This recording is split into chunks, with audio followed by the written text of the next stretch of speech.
It's Wednesday, April 8th, 2020, and welcome to our daily live stream here at Rebel News. And filling in for the big boss man, Ezra Levent, is Sheila Gunn-Reid and myself, David Menzies.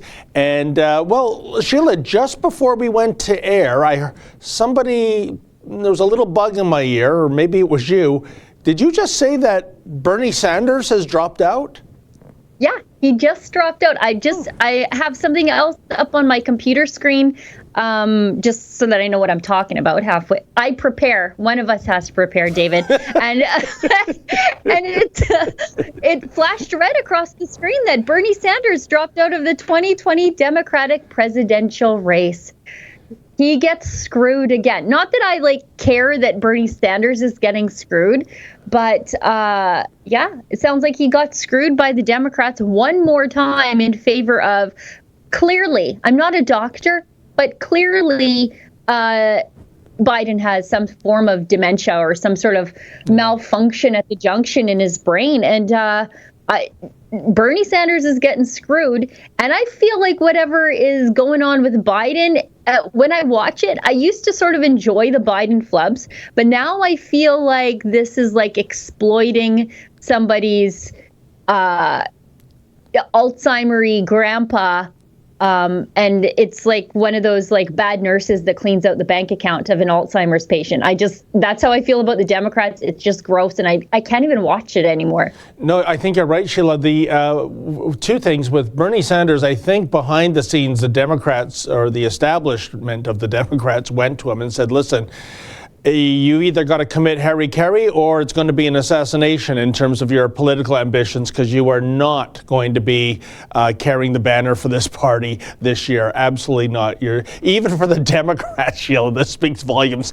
He's way, way too far. I mean, I'm not going to call him a progressive. I'm going to call him what he is, a Marxist. And not everybody with the Democratic Party is quite there yet. And secondly, with Joe Biden, Sheila, when I first saw him make these gaffes, I would get a chuckle out of it and even slap my knee sometimes because it was so outrageous. But then it dawned on me, and I think it's dawning on everybody, that what you just said, this is serious. This might speak to dementia, to Alzheimer's. I'm not saying he has either condition. I'm not his doctor. But it's not funny anymore. It's like we wouldn't laugh at somebody regardless of their occupation who was mentally handicapped. And I'm saying this with all sincerity. I actually kind of feel sorry for him. And I think it's disgraceful that this charade is being carried out this way. And if Saunders is now history, I'm even thinking ahead of some kind of mechanism the Democrats are going to use at their convention so that Joe Biden isn't going to be, the front runner either. What are your thoughts on that, Sheila? Well, Ezra's got a theory that it could be Cuomo eventually. Yep. He's sort of being cultivated as America's governor, much the same way that, his name escapes me now. The governor at the time of 9/11 was sort of cultivated. Giuliani, everybody, his popularity could not have been higher during that time because of how he handled everything. Now, I think Cuomo has a lot of help handling things and making himself look great because of the great work that President Trump is doing. But it would not surprise me if we saw a Cuomo nominee who could probably give President Trump a run for his money instead of Biden. But it feels like, for me, I do think a lot of times when you're talking about your political opponents, I try to come at it so often from the mindset that they're not evil, they're just wrong, or different, or have different opinions. But I find it more and more difficult to have that opinion with the Democrats when they are doing evil things. For example, a party that believes in post-birth abortion, would they exploit, America's grandpa Joe Biden? Yeah. And would you say that's evil? Yeah, I would.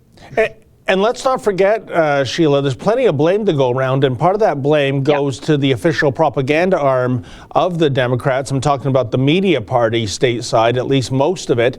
And when it comes to Cuomo, I can't believe the kind of publicity this guy is getting. He's been, crying about the lack of ventilators, but one of the stories that's buried is that a year ago, the federal government offered up enough money to purchase 16,000 ventilators for the state of New York, and that funding was diverted into something else. That doesn't get reported on CNN or MSNBC or the New York Times.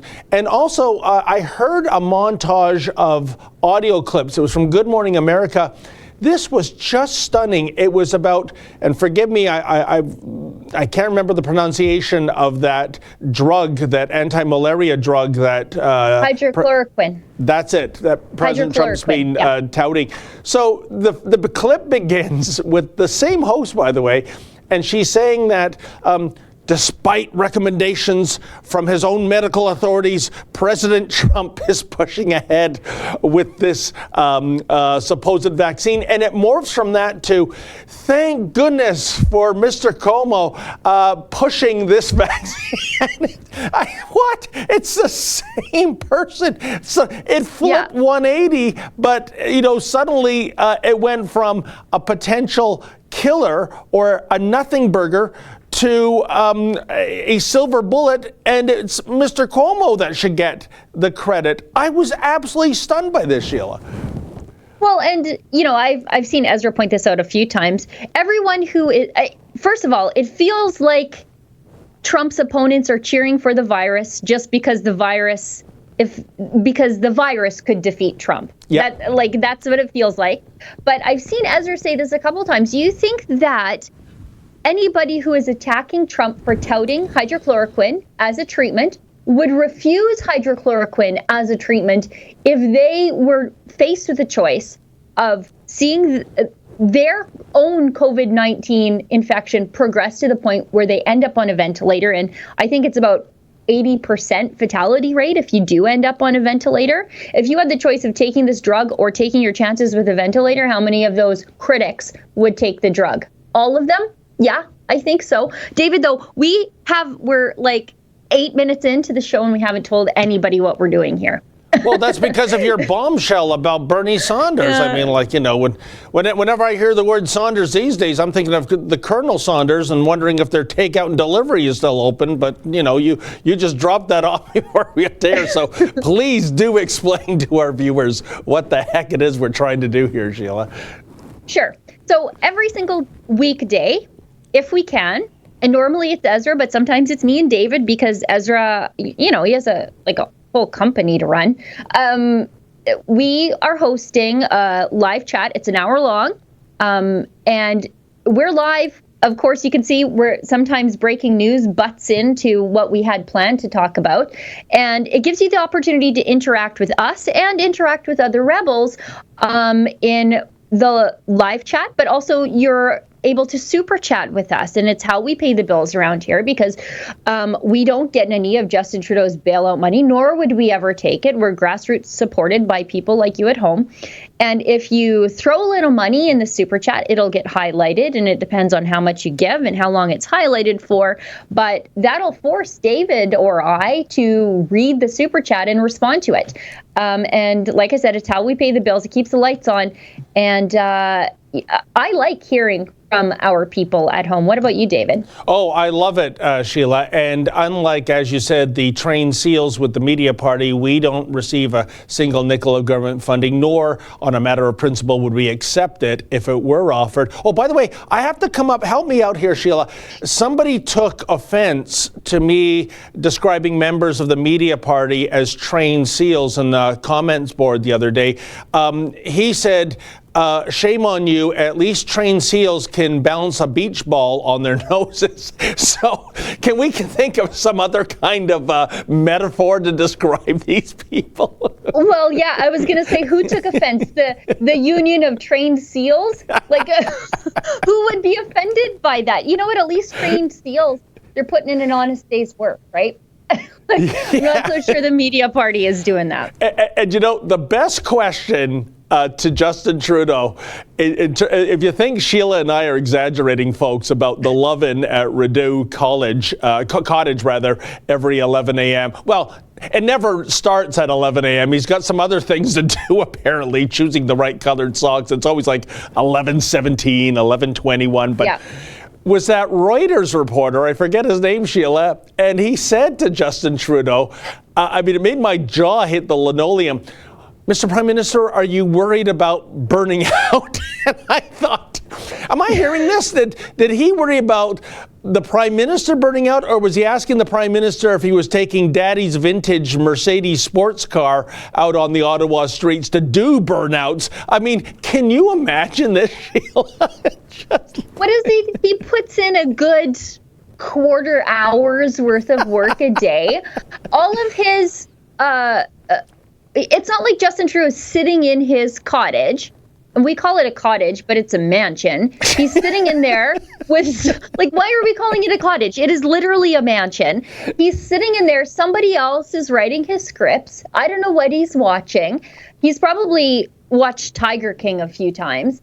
And then he wanders out and takes, such biting questions as, are you worried about burning out from your good 17 minutes worth of work every single day? If you can even call reading what somebody else wrote for you to write job. You and I, when we do videos, we do all of our own research, we do all of our own writing, we do everything from start to finish, and then our lovely editing team makes us look even smarter than we already are and better looking than we already are. But Justin Trudeau, he literally just reads some prepared remarks that somebody else gave him and takes credit for the works. It's really quite astounding. I can't even imagine. Like, who would, are you worried about burning out? And here's the thing, Sheila. The fact is that if we look at President Trump, who's in his 70s, who has a reservoir of energy that I marvel at, he's on the phone on a daily basis, going out to captains of industry, seeing if it's almost like what happened in the Second World War, going out to the Ford Motor Company and retooling it from sedans to tanks to help the war effort, seeing if they can make ventilators, cutting deals, and yet, and also the Canadians and people around the world, actually, who have been cooped up for weeks, they're champing at the bit to go back to work. They want to get out of the house. They want to be productive. You can only play Monopoly and Risk so many times before you start tearing your hair out. But I would say this about Justin Trudeau, Sheila. This is nirvana to him. The idea that he can relax on a couch, have multiple personal days, as if he weren't taking a record number as it was. He's in no rush to go back to work. This is utopia for our Prime Minister, wouldn't you say? Yeah, I call him the vacationer in chief. This couldn't be a more perfect job for him. Think about it. This has truly been his goal from the very beginning. Sure, not the virus. Oh, Sheila, you're frozen in time.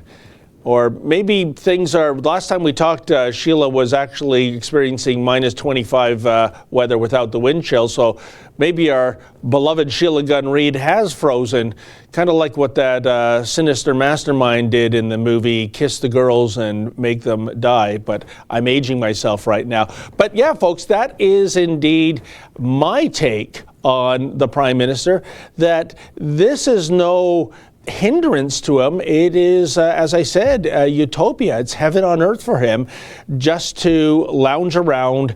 And I have no idea what he is making himself busy with while he's at that so-called cottage. By the way, if you want to take a guess, reach out to you, our viewers.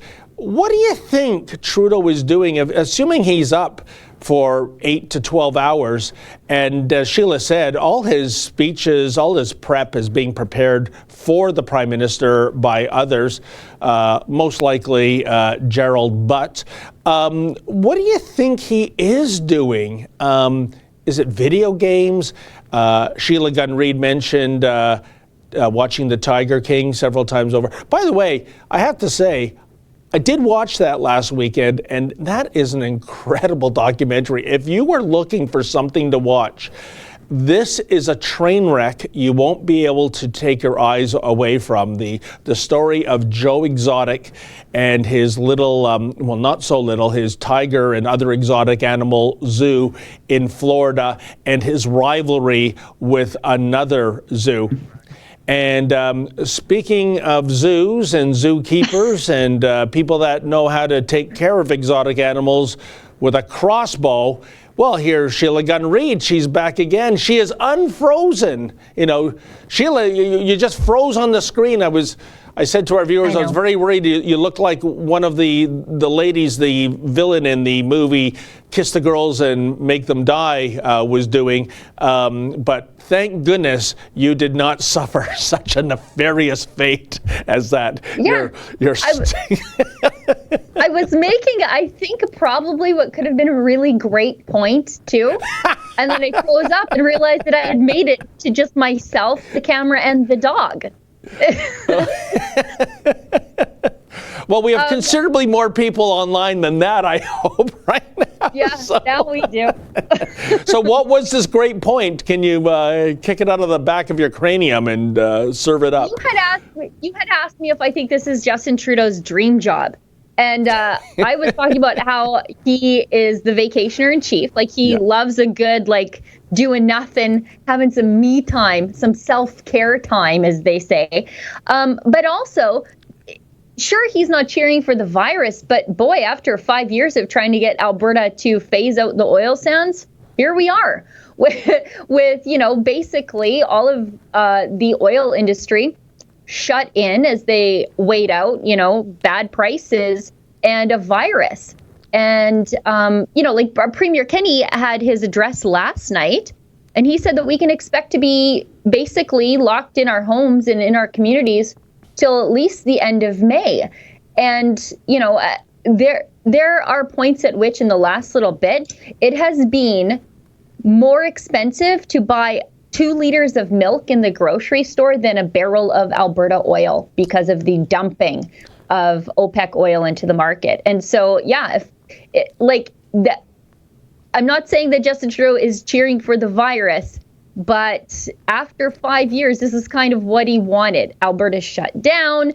There's major government intervention into the economy, which he likes, and he doesn't have to do much of anything. So, yeah, I guess. It's heartbreaking, Sheila, but on the flip side, and I heard an economic analyst on the radio last week saying that when we get out of this, and who knows what month that's going to be, maybe, and I think he's being too optimistic here, but maybe there's going to be a reset in terms of demonizing the oil sands and realizing that without the oil sands and without the product we derive from it, we would be freezing through this pandemic. We wouldn't be getting goods to market by the truck lines. And by the way, I think today is Trucker Appreciation Day, and I want to say to everybody involved in that supply side, you are the superheroes of the supply chain, and we should talk about an odious thing that's happening out there that some people might not realize in terms of outright outrageous disrespect to truckers. But going back to things, where would we be now? I think, without these fuels, Sheila, and if there is a silver lining to a global pandemic, as outrageous as that sounds, you don't hear much chatter from the Greta Thunbergs, the Al Gores, the David Suzukis, the people behind Extinction Rebellion, because this is what a real crisis looks like. When people are thrown out of work, when restaurants are shut down, movie theaters are shut down, sports leagues are shut down. I mean, it's one of the grotesque, perverse ironies, isn't it, Sheila, that the highways are moving at the limit or above. Gasoline is being sold at prices we haven't seen in decades, and there's nowhere to go. You know, that is a real crisis, not the rubbish they were going on about approximately 10 minutes before this pandemic kicked in. But on the subject of, we should, speaking of pandemic, we can't ignore the World Health Organization And certainly I think our colleague, our roving reporter, Kian Bexley, he's been hitting it out of the ballpark lately with some of his commentaries about who the WHO actually is. And it brought great warmth to my heart to see President Trump weigh in on the WHO. And I think Mr. Producer has a clip of that. Money from the United States, and we pay for a majority, a biggest portion of their money. And they actually criticized and disagreed with my travel ban at the time I did it. And they were wrong. They've been wrong about a lot of things. And they had a lot of information early, and they didn't want to, they seemed to be very China-centric. And we have to look into that. So we're going to look into it. We give a majority of the money that they get. And it's much more than the $58 million is a small portion of what they've gotten over the years. Sometimes they get much more than that. Sometimes it's for programs that they're doing, and it's much bigger numbers. And if the programs are good, that's great as far as we're concerned. But we want to look into it. World Health Organization, because they really are, they called it wrong. They called it wrong. They missed the call. They could have called it months earlier. They would have known. And they should have known. And they probably did know. So we'll be looking into that very carefully. And we're going to put a hold on money spent to the WHO. We're going to put a very powerful hold on it. And we're going to see. It's a great thing if it works. But when they call every shot wrong, that's no good. Oh, isn't it so wonderful to hear such straight talk, Sheila? And two things. One is, if you think the president's exaggerating, please, viewers, check out Kian Bexley's piece on Dr. Tedros, who heads up the WHO, who is just a glorified puppet of the of his Beijing puppet masters. And here's the thing I pose to you, Sheila, and our viewers. What are the odds? What are the odds you would hear Justin Trudeau at one of his cottage addresses saying that we're not sending Canadian tax dollars to the WHO because the WHO is in cahoots with Beijing? What are the odds of that ever happening, Sheila? What's less than zero? Because from the very beginning,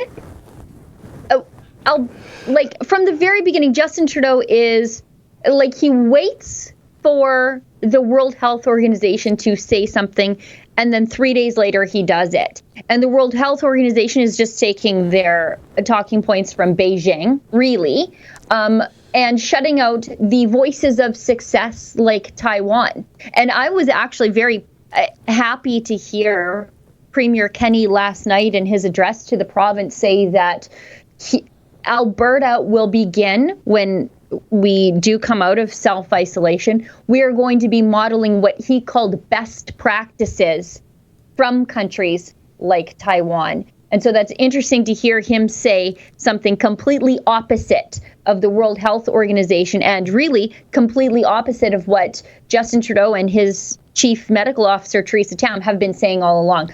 Finally now, after telling us we didn't need masks, oh, well, maybe you could wear masks. Yep. You mean like Taiwan's been doing all along? Thanks for nothing. How many people contracted the virus following your advice? Yeah, I cannot wait for that commission to roll out like the Gomery report. I can't wait.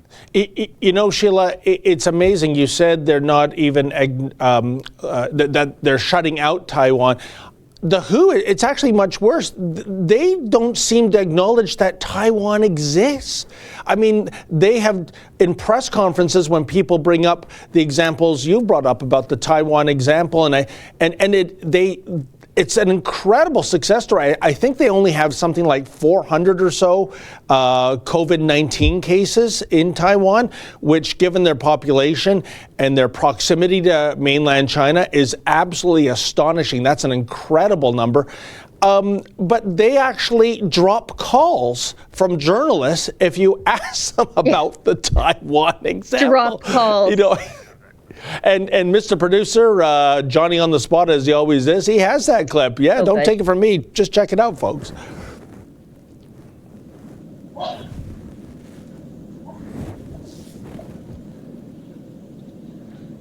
Hello?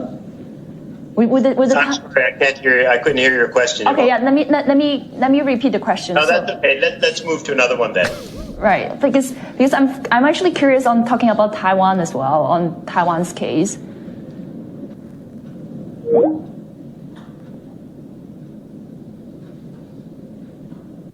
We decided to give Dr. Alward another I mean, Taiwan, who? That reminds me of the Seinfeld episode when Jerry didn't want to take a call from, I think, an ex-girlfriend, and he blasted his hair dryer next to his cell phone. He's going, "Oh, I'm going through the Lincoln Tunnel right now. I can't hear you."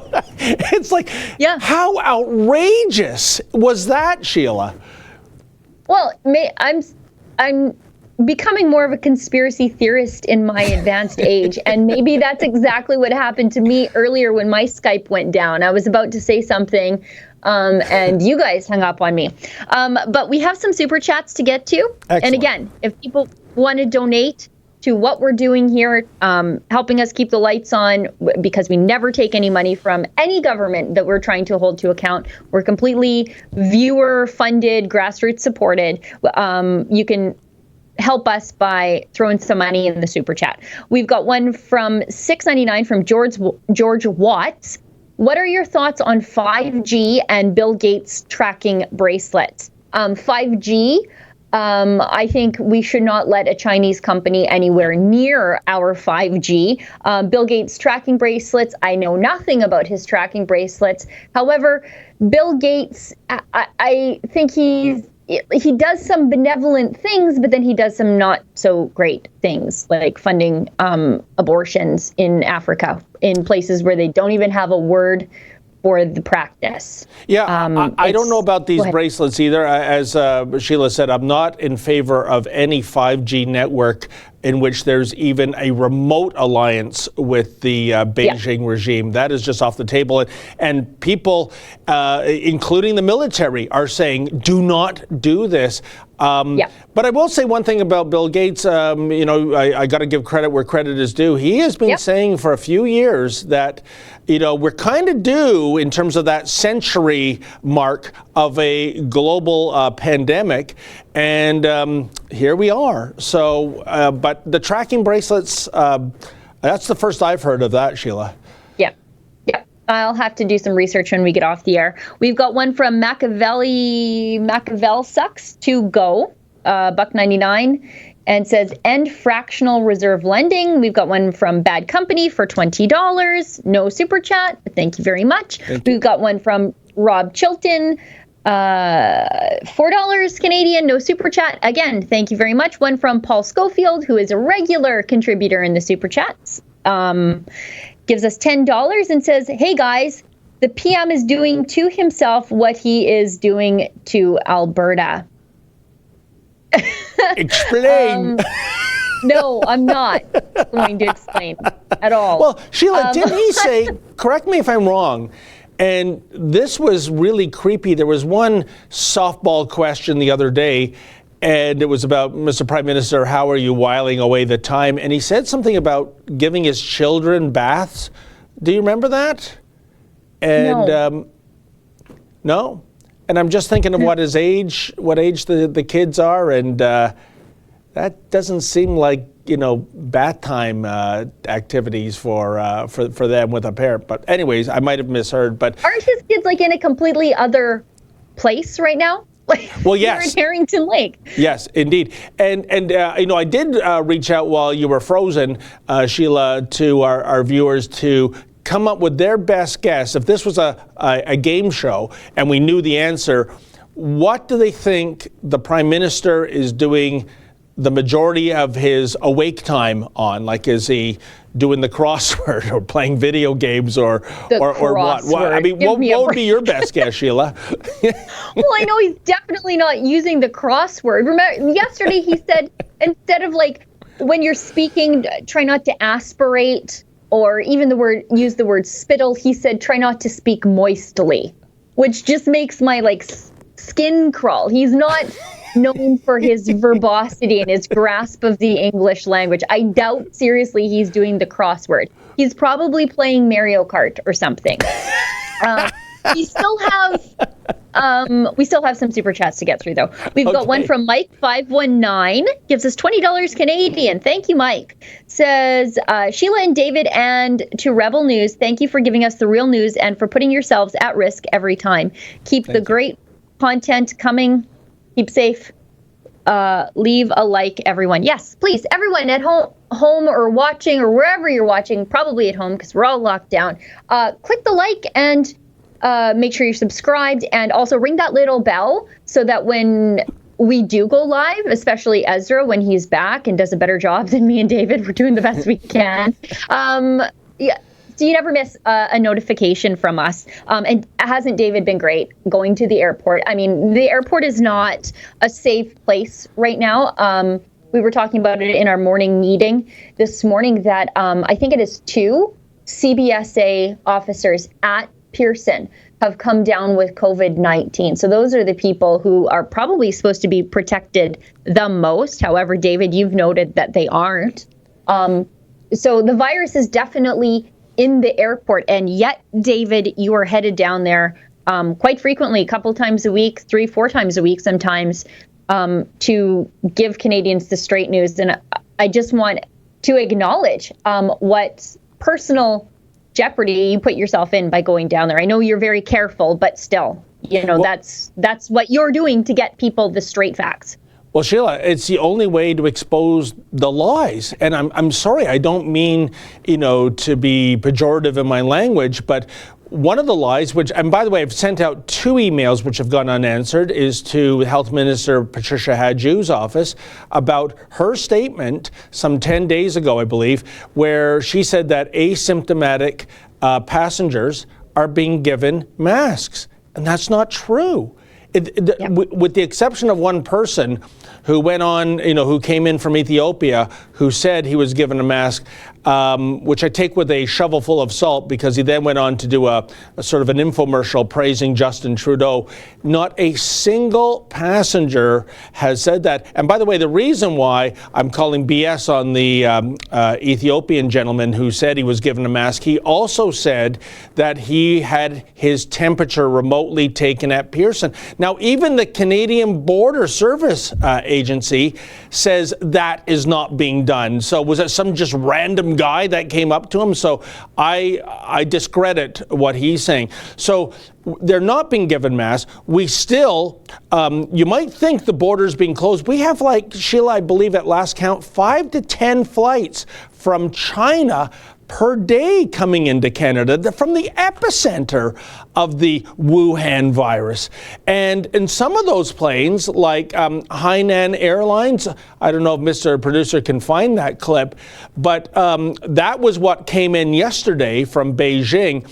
And there's a fascinating, I'll throw out to our viewers, Google Hainan Airlines and maybe some keywords are Dublin and Edinburgh. I have no idea, by the way, why Hainan Airlines, a Chinese-based airliner, is servicing the Irish-Scotland corridor. But somebody did a video review of this airline, and you won't believe, here it is. Check out this filth, folks. Okay. Now, as you can see, he's talking about how nice the seats are in terms of the comfort. But oh boy, when you look under some of these seats and around some of these seats, this is part of the review of the ventilation, the lighting, and we're going to get up to the money shot very shortly now. And let's see. That's part of it. I don't know if you can see the dirt there. Now, what is that? Yikes. Like, how do the cleaners miss that, Sheila?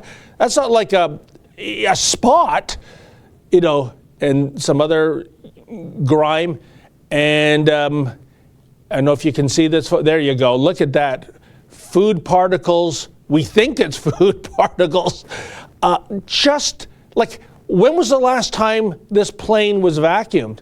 Now, in fairness, I'm not saying that every Hainan flight looks like that, But that is disgusting in the best of times. If that's what's flying over people during a global pandemonium, that is a petri dish in a tube at 30,000 feet. Have you ever seen such filth in an airline, Sheila? That airplane, I would not be surprised to find out that that airplane had both cockroaches and rats. Like that was disgusting. However, that was a pretty nice outlet they had. I've been on a Sunwing flight that didn't have an outlet, and that was a pretty nice outlet that they had. But so gross. Like, and charging people full price to ride in this filthy trash can of an airplane. Yeah, no wonder. A healthy person should not get on that disgusting airplane, because if you didn't have the coronavirus before you got on that plane, you definitely had something when you got off. 100%. And I want to say that my wrath is not directed to the individual CBSA agents on the front lines. I had a conversation the other day off the record, because if he goes on the record, he'll be fired. That's what happens when you tell the truth and you're not authorized as a spokesman under this regime. But anyways, he said weeks and weeks ago, they've gone to their supervisors and their chiefs saying, shut down the border to international flights. That's what CBSA agents are saying to their bosses.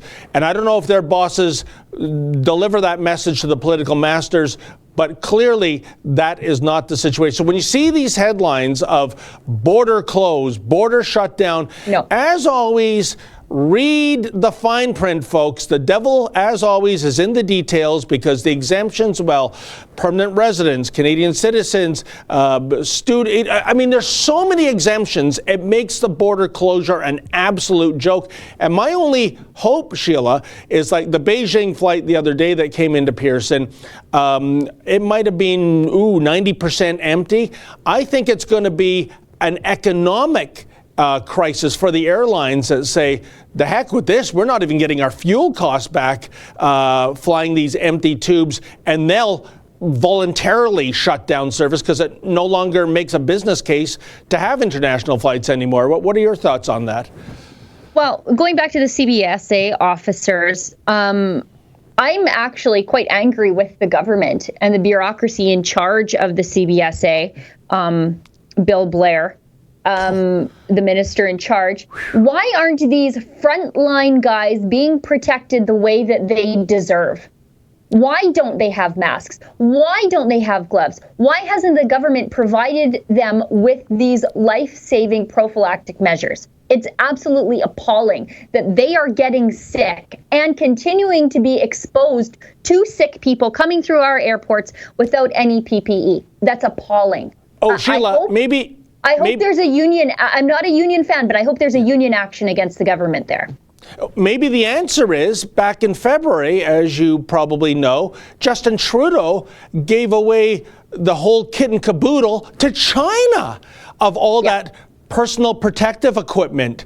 I mean, even though we have 2 Canadians being held hostage without a trial for more than a year now, I think it's almost 500 days, the 2 Michaels, Justin Trudeau sent out a humanitarian gift package to China, which caused this bloody mess that the entire world is in. That's despicable. There are no emergency reserves anymore in the emergency reserve fund or warehouses which should have this gear. He gave it all away. That to me, that's borderline treasonous. I'm sorry.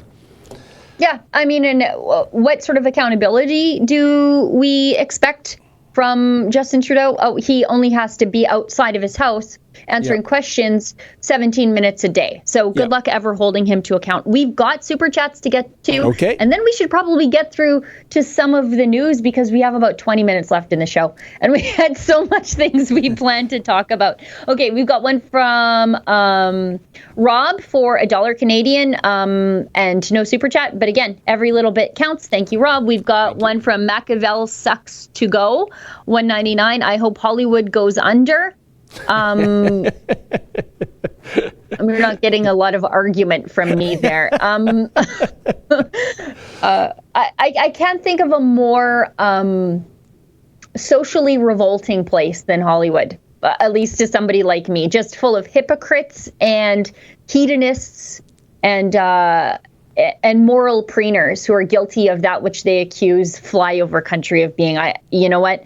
If there's a price to be paid in Hollywood because of the coronavirus and Hollywood never bounces back, I'm fine. If only there were more James Woods out there. But I guess when it comes to Hollywood, ultimately, sometimes, Sheila, the argument is, hate the artist, love the art. And on that measure, even though they are so anti-gun in Hollywood, whenever they're doing a futuristic movie depicting basically what we're living through, a global pandemic, a zombie apocalypse, it is those people with the 3 F's that survive: food, fuel, and firearms. And of course, the fuel and the firearms, they're always on a jihad against, and yet they park that aside because they realize if we make a movie, if we reboot Dawn of the Dead again, and instead of taking out a machine gun to get rid of the Walking Dead,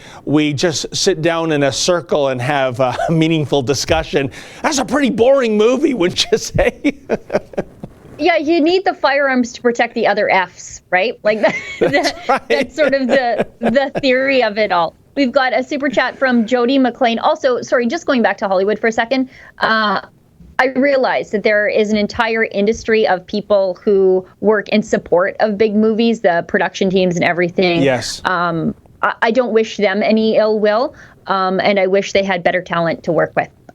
We've got one from, oh my God, I can't get to these other super chats because ideas keep popping into my head.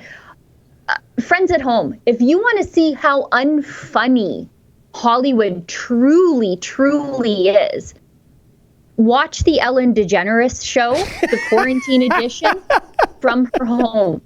And the late night talk shows, once they don't have an audience being told to laugh, you realize how terrible they are. Like, I did an experiment and I made it 5 minutes into Ellen's show before it was too cringy for me that I couldn't even hate watch it anymore. It was just too much. I couldn't even enjoy how bad she was for the sake of enjoying how bad she was. I couldn't watch it anymore. And you realize the laugh track has sort of brainwashed us, the viewer, into thinking they're funny. And they are absolutely not. It is really, really bad. I think there's actually some videos on YouTube where they take, like, this hour has 22 minutes and stuff, and they take the laugh track out, and Seinfeld, where they take the laugh track out. And Seinfeld is actually kind of funny, but they take the laugh track out, and you're like, wait, no, this is awful. This isn't funny at all. I've been brainwashed all these years. Indeed. Anyway, we got to get to Jody McLean, gives us $5 Canadian, says, we mustn't forget that China is also responsible. Yes, Jody. For the fentanyl crisis that hasn't gone away regardless of how much reporting is done on COVID-19, I actually would suggest that the fentanyl and opioid crisis is probably going to get worse as social conditions deteriorate due to unemployment caused by the COVID-19 crisis. So it's going to expound the number of people in North America that China is responsible for killing, both through disease and drugs. We've got one from the Canadian National Engineer Media Network, gives us $5 Canadian. To affect economic startup, the provinces must exercise their extensive powers to restart economies independently. One by one, the law exists. You know what? For me, the most basic thing is just tax relief. In the middle of all of this, they're saying, okay, well, you can delay paying your taxes. Yeah, that's great. But if you haven't been working, how the hell are you going to pay them? The bill Sheila, still comes due just a little bit later. Yeah, tax relief, like you mean like the carbon tax, which is stunning beyond words that this is still a thing when there's, well, I think we're lucky if we get out of this with a recession. I think this is going to lead to an outright depression. I'm talking like grapes of wrath kind of stuff, Sheila. Yeah. And who's keeping our economy going right now? Truckers and farmers. Yeah. And they're the two being hammered, just absolutely hammered by this carbon tax. We've got one for, oh gosh, I don't see what the name is. $10 Canadian. We live in an episode of Rick and Morty. We are Morty in this world. My son watches Rick and Morty, and he keeps encouraging me to watch it, but I haven't gotten around to it yet. As soon as I'm done Twin Peaks, I'll start Rick and Morty. You know what? I got to do that too. My son actually has a Rick and Morty T-shirt that he bought at Camp Connection, and he's always urging me to watch this. So I guess based on our benefactor there, I guess we owe it to him to watch an episode, I suppose, Sheila. You know what? Let's watch it and circle back. We'll talk about it together. We've got one from Grant Roger for $5 Canadian. Millions of Canadians out of work, and they fly infected, temporary foreign workers while banning Canadians from travel. This is a total fraud. Now, I don't know if those temporary foreign workers are infected. However, they aren't screening them at the airport. But yeah, why do we have a single temporary foreign worker in this country when the most recent statistics show that 4 million Canadians have applied for economic benefits and employment benefits in the last 3 weeks? But you know what, Sheila? And here's what I want to say about that too. Forget about the global pandemic. Even in the best of times, we have had a situation typically for farmers where they fly in people from the Caribbean, people from Mexico at planting season and harvest season. And by the way, I want to be absolutely clear about this. I have no umbrage whatsoever with those people from those countries. They work so hard. It is mind-boggling. But here's the point I want to make. We have in this country multi-generational welfare families. It's like, I'm on welfare. That's the way it was for dad. That's the way it was for grandfather. These are able-bodied people that are being paid just to basically sit home and as though they're in a global pandemic, but it's not. Why is it so politically incorrect, Sheila, to suggest workfare? Why can't we have a system that if we know you're able-bodied, we'll arrange for a van to come by, pick you up in downtown Toronto, bring you out to the 905, and start working for your keep? I mean, this is staggering. It's been going on like this for decades now, and, I don't know, hopefully, I'm not hopeful, but I think this is something that should be given a reboot. Well, yeah, I, like you, have no problem with the work ethic of temporary foreign workers. However, I truly believe that Canadians are some of the hardest workers, if not the hardest workers in the world. And maybe that's just because I'm from Alberta and so many people here still make a living with their back in their hands. And so, this is hard work, but I fully believe that Canadians are capable of doing it. With this pandemic, I also have a lot of concerns about creating a permanent welfare underclass of Canadians. And expanding that welfare underclass in that, sure, we can give employment benefits till the cows come home. And then once those employment benefits run out, then we move those people onto welfare, because we'll have to move those people onto welfare because we didn't provide the tax relief that businesses needed to stay open so that people who are on employment benefits have jobs to return to when this is all over. That's the thing that I'm worried about, is the complete nuking of the job creators in this country. And that's what's happening. It's fine and dandy to get a check from the government, but at some point we have to realize that these folks need to get a check from a job creator. And my concern is there won't be any of them left. And Sheila, I want to be clear about something too. In terms of those on social assistance, I don't have any grudge against you. Things happen. People fall on hard times. I don't want people being thrown out in the cold as homeless. And that's not the point I'm getting at. I'm getting at those who game the system. And I know a welfare caseworker that will talk to you chapter and verse about how the system is getting gamed, including some of her co-workers that help in the gaming of the system. Years ago, I broke a story for the Toronto Sun, Sheila. It was about all these ancillary programs like extra money, I think $60 for a bathing suit you're entitled to. Really? I don't think I've ever paid more than $25 for a pair of swim trunks. $100 for running shoes. I know you can get running shoes for less than $20 at Walmart.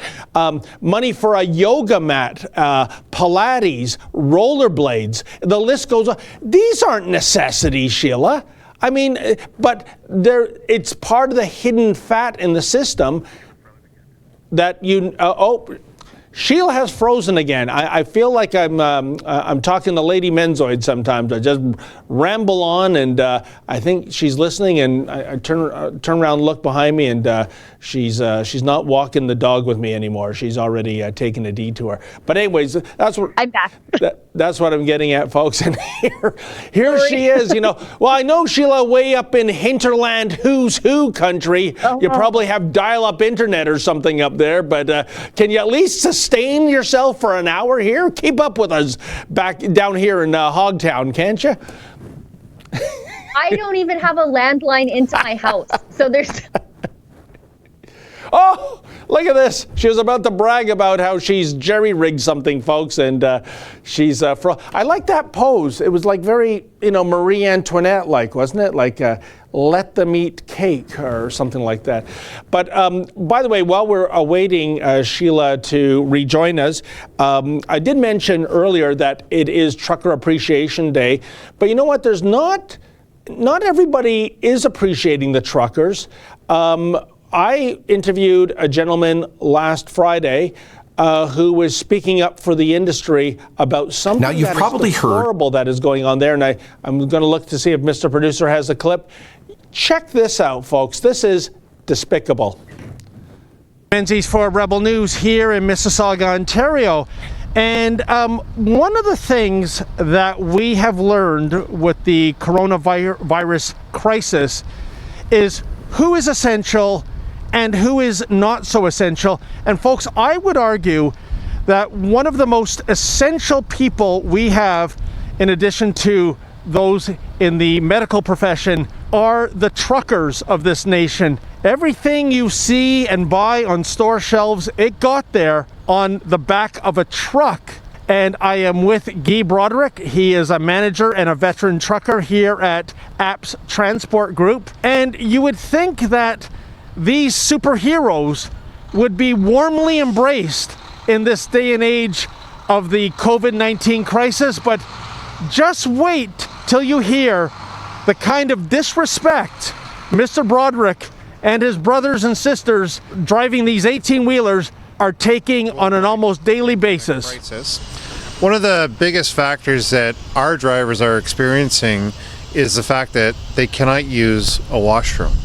And I heard stories from our drivers, then I actually heard it firsthand myself. And I drove just last week 2.5 hours to get to one of our customers. And to my surprise, when I got there, I asked very politely, could I use the bathroom? And they said, oh, we have to check with the manager.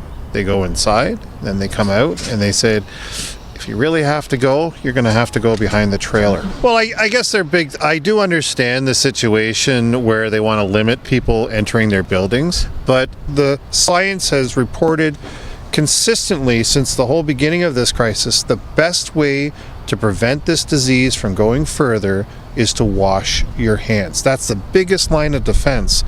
And to tell people, oh, you can't use our facilities, you're going to have to go outside and you have nowhere to wash your hands, it's quite atrocious. Can you imagine being a female driver and that's being told to you, oh, you cannot use our facilities? Or if you had a medical condition, where some people have medical conditions where they need to go to the bathroom more often than others. Can you imagine being in that situation where you're told, sorry, you can't enter our facility? Now, I will point out that I've had experience like this prior to this whole pandemic with companies where they've had washrooms available for drivers and then they stopped the facilities being allowed to be used by drivers. Oh, so wait a minute, this is interesting. You're saying that even in the best of times, there was no pandemic going on, you were still being treated this, and I'll call it inhumanely, Guy, because I think the use of a washroom, I think that's pretty much a basic human right. A huge human right. And I remember saying to the lady, like, I would go to the same company all the time for a pickup, and all of a sudden they had a sign in their window, facilities are not for drivers' use anymore. You have to go to the truck stop. Well, I'm doing a pickup there. I'm going to be sitting there for 2 hours. I have to go. For me to walk to the truck stop, you're looking at a 25-minute walk for me just to get there, to turn around and walk back. And when you hear stories from other drivers, like I'm very well connected on social media with guys across the country and ladies, and when you hear what they have been experiencing, it really is unbelievable. And I really have to thank the trucking associations in the US, as well as the CTA, the other provincial associations, and the OTA here in Canada. They've been pushing the government hard, right? And then you just take a look. The Premier, Doug Ford, he talked about it. Oh, have a heart, like open up the washrooms for these truckers. It's not right. It's not fair. They're doing their job. We all have to work together. He talked how the trucking industry, you need to have these service centers open. You need to have these truck stops open. You need to let these men and women do their jobs and have safe, clean areas for them to do their business and to sleep and rest and everything. Like, I was at Well, good for Premier Ford speaking out against this, Sheila. And I just want to say, because I know we have to get to your super chats that you've accumulated there. If you are a business, if you are a warehouse denying truckers the use of the facility, especially during a global pandemic when hygiene and sanitary conditions should be at the optimum, you should be ashamed of yourself, because without these guys and gals on our highways and byways, your store shelves, your warehouse shelves are empty. So smarten up, especially right now on Trucker Appreciation Day, and let these truckers use the loo when they ask to do so. Sheila, take it over with the super chats, please. I will. Thank you. Sorry, everybody. It's not my internet, despite David making fun of where I live. I think Skype for desktop keeps cratering, so I'm on my phone, and now you get to see the green screen behind me. You get to see the reality of where I work. We've got so many super chats because everybody has been so generous once again, which makes us look really good to Ezra when he leaves us in charge.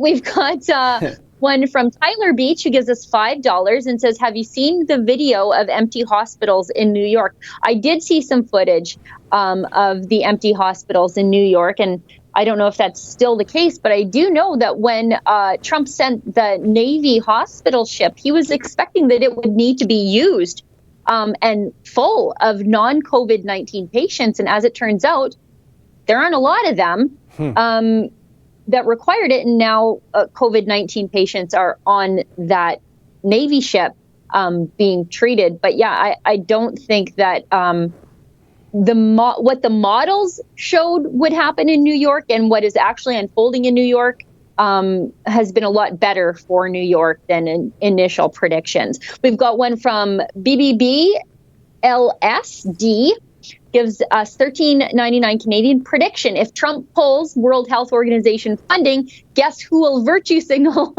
and increase funding? You know what? You don't have a crystal ball. You have a crystal brain there, friend, because that is exactly what's going to happen when Trump pulls funding to Palestinian refugees via the Palestinian refugees, which are just Palestinians living in neighborhoods in Israel. When Trump pulled the funding for that through the United Nations, Justin Trudeau just gave them the money, not even caring that much of it would go to Hamas. Yeah. We've got one from George Watts for $2.79 Canadian. Thoughts on Event 21.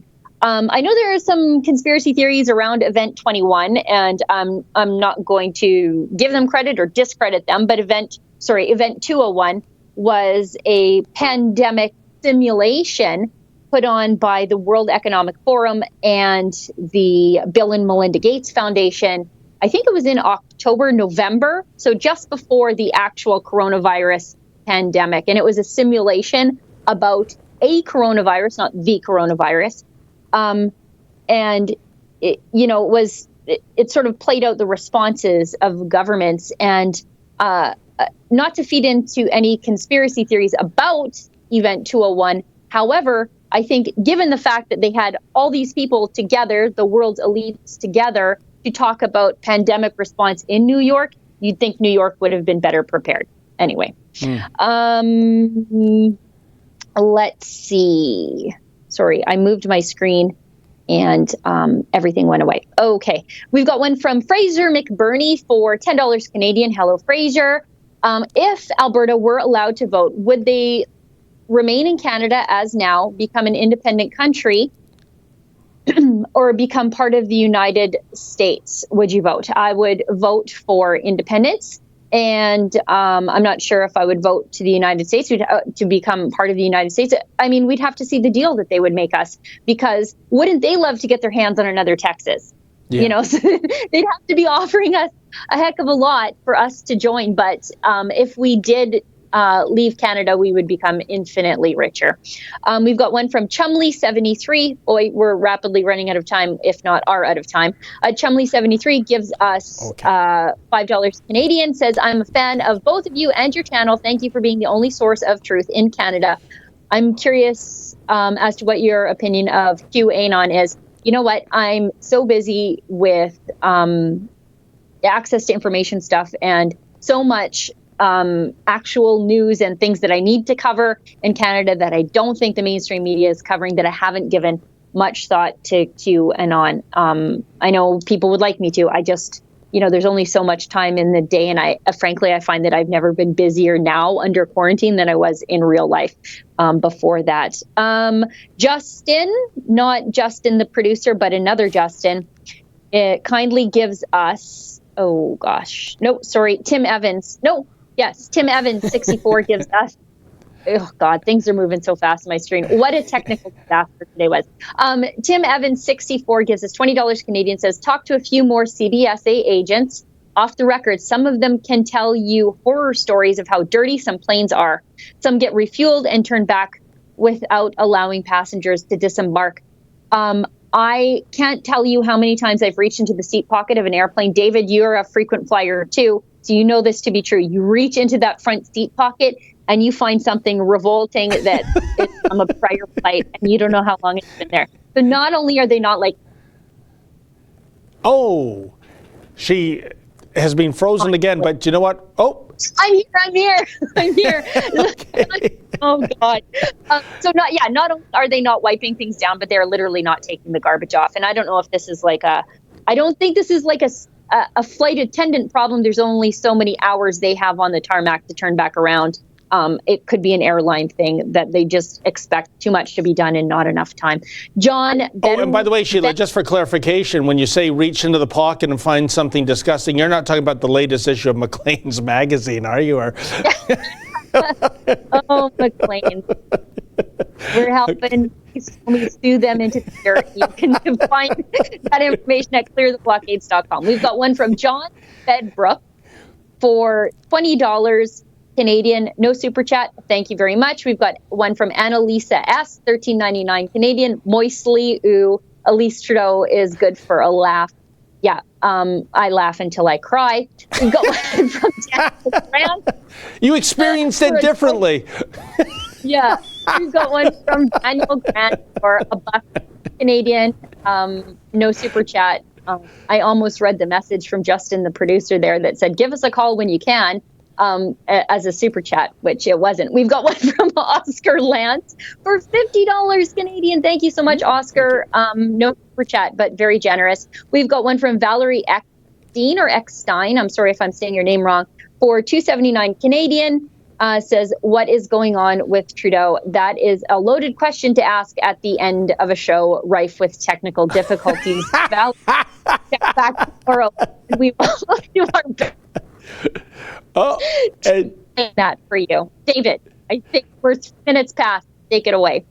Thank you so much, Sheila. And we got to wrap it up here soon. But Mr. Producer reminded me to remind you, our viewers, that We have a bit of a scoop coming up. It's going to be posted at 3 o'clock, and I'm going to give you a teaser. As Sheila Gunn-Reid said at the beginning of the show, I've been going to Pearson International Airport on a regular basis since January. And, do I have the virus? Or don't I? Well, some people visited the Rebel yesterday, gave me a test that is very fast, very low cost. They're trying to get it approved for Canadian use. It's being used on 150 million people. It is very accurate.